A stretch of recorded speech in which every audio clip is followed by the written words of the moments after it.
আসসালামু আলাইকুম ওয়া রাহমাতুল্লাহি ওয়া বারাকাতুহু।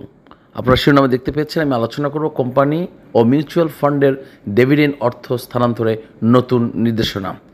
এর পজিটিভ দিকগুলো আমি তুলে ধরব এবং সবচেয়ে বেশি গুরুত্ব দিয়ে আমি বিষয়টা আলোচনা করব এই জন্য যে আগামী রবিবার থেকে বাজারে যে একটা প্রভাব আসবে এবং বাজারে যে একটি বিশ্বাসযোগ্য জায়গা তৈরি হবে এবং বিনিয়োগকারী যে একটা আস্থার জায়গায় ফিরে পাবে, তার একটি উজ্জ্বল দৃষ্টান্ত এই কোম্পানি ও মিউচুয়াল ফান্ডের ডিভিডেন্ড অর্থ কীভাবে ডিসবার্সড হবে তার আমি আলোচনা করব। আপনার সাথে থাকবেন এবং আপনাদের কাছে একটা অনুরোধ থাকবে যে এই পরিবারের সদস্য হওয়ার জন্য সাবস্ক্রাইব করে সংযুক্ত থাকবেন।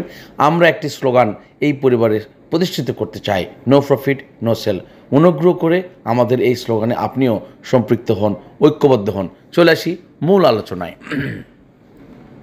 শেয়ার বাজার তালিকাভুক্ত কোম্পানি ও মিউচুয়াল ফান্ডের ডিভিডেন্ড স্থানান্তরের বিষয়ে নতুন নির্দেশনা জারি করেছে Bangladesh security and exchange commission. এটা অলরেডি জারি হয়ে গেছে, এটা পাবলিশড হয়ে গেছে যে মিউচুয়াল ফান্ড এবং কোম্পানির ডিভিডেন্ডের জন্য একটা এক্সট্রা অ্যাকাউন্ট করতে হবে। বিষয়টা নিয়ে আমি একটু পড়ে শোনাই নিউজটি, এরপর আমি আপনাদের সাথে খোলামেলা আলোচনা করব। সম্প্রতি জারি করা এই নির্দেশনায় বিএসইসি জানিয়েছে, তালিকাভুক্ত কোম্পানি ও মিউচুয়াল ফান্ডগুলোকে বার্ষিক বা চূড়ান্ত ক্যাশ ডিভিডেন্ড হিসেবে ঘোষিত অর্থ একটি নির্দিষ্ট ব্যাংক অ্যাকাউন্টে স্থানান্তর করতে হবে, অর্থাৎ ডিভিডেন্ড অ্যাকাউন্টে স্থানান্তর করতে হবে।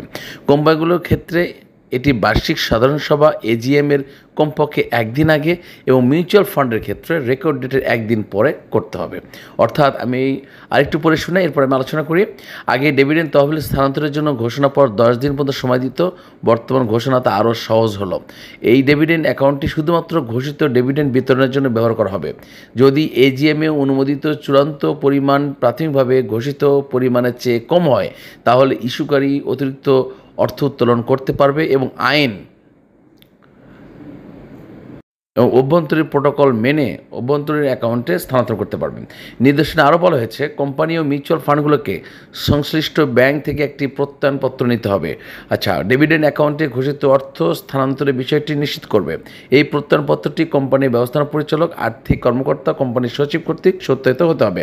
আচ্ছা, আমি একটু আলোচনা করি বিষয়টা। যে ফ্যাক্টরটা এসে দাঁড়িয়েছে, যে সমস্ত কোম্পানি ও মিউচুয়াল ফান্ড আপনার ডিভিডেন্ডের ডিক্লারেশন আগে, অর্থাৎ এজিএমের আগে এই যে পরিমাণ ডিভিডেন্ড তারা ডিক্লারেশনের প্রবেশ করবে, সেই পরিমাণ টাকাটা একটি ব্যাংকের ডিভিডেন্ড নামে অ্যাকাউন্ট সেই অ্যাকাউন্টে সেই টাকাটা ট্রান্সফার করতে হবে।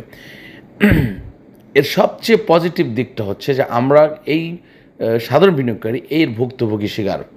আমরা অনেকগুলো কোম্পানিকে দেখেছি ডিভিডেন্ড ডিক্লারেশন করেছে, ডিভিডেন্ড ডিক্লারেশন করার পর বাজারে দর বৃদ্ধি হয়ে গেছে, অনেকেই ডিভিডেন্ডের কারণে সেখানে ইন্টারেস্ট ফিল করেছেন, নতুন বিনিয়োগের সংযুক্ত হয়েছেন, কিন্তু দিন শেষে ডিভিডেন্ড পাওয়া যায় নাই, ডিভিডেন্ড ডিসবার্স হয় না হওয়ার কারণে সেটা এই ক্যাটাগরি থেকে জেড ক্যাটাগরিতে চলে গেছে। এমন অহরহ দৃষ্টান্ত স্থাপন হয়েছে। সুতরাং এই আইনের যে প্রয়োগ, এই আইনের যে বাস্তব রূপ যদি সঠিকভাবে পদক্ষেপ নেওয়া যায় এবং যেটা ঘোষণা এসেছে বিএসইসি থেকে, যে ঘোষণা এটা করা হয়েছে, এটা যদি উপযুক্ত ব্যবস্থা এবং ব্যবহার করা যায়, তাহলে আমি মনে করি যে বাজারে একটা খুব ভালো একটা ছন্দ ফিরে আসবে, ভালো একটা গতি ফিরে আসবে।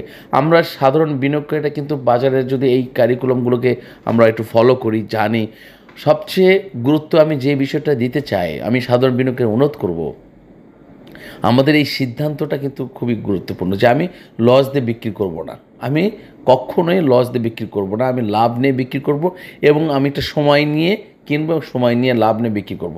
তো দুঃখিত, অনেকেই হয়তো এই বিষয়টি জানেন। আমি ওই পরিবারের সদস্যদের অনুরোধ করব যে সাবস্ক্রাইব করে শুনতে থাকুন।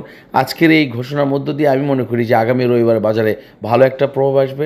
গত বৃহস্পতিবার আমাদের যে লেনদেন হয়েছে, যে ভলিউম লেনদেন হয়েছে, যে ভ্যালু লেনদেন হয়েছে, এটা অত্যন্ত আমাদের কাছে ফলপ্রসূ মনে হয়েছে এবং বাজারকে সামনের দিকে গতিশীল করার জন্য একটা খুব সুন্দর একটা সূচনা হয়েছে, এটা আমি বিশ্বাস করি।